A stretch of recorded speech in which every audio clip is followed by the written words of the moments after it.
আমার বোনের জন্মদিন তো গেল, আর একটা বোনের জন্মদিন আসছে, সেটা হচ্ছে কি সাপনা। এরা আমার বোনের বন্ধু হতে পারে, বাট ভাই বোনের থেকে কিছু কম। সুমিতকেও তোমরা দেখো সবসময় আমার সাথেই থাকে। তো আজকে চলে গেছিলাম নিউ মার্কেট, যেহেতু ওর বার্থডে আছে 31 ডিসেম্বর ওর বার্থডে।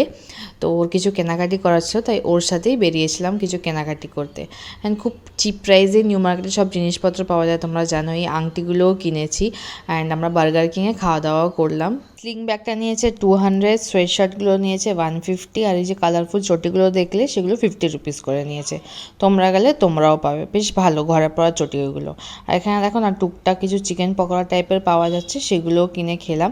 অ্যান্ড তারপরে খেয়ে নিলাম কোল্ড ড্রিঙ্কস, তারপরে মেট্রো করে বাড়ি ফিরেছি। যাওয়ার সময় বাসে করে গেছে, এত দেরি হয়ে গেছে যে কি বলবো। এই দেখো চলে এসছে সুমিত, বললাম না ফার্স্টেই যে এরা আমার ভাই বোন। এরা সুমিত আসতেই আমরা দেখাতে শুরু করছি, এই দেখ এটা কিনেছি ওটা কিনেছি, এইসব দেখা শেখা করে ওদেরকে বাড়ি ছেড়ে আমি আমার বাড়ির পথে রওনা হলাম।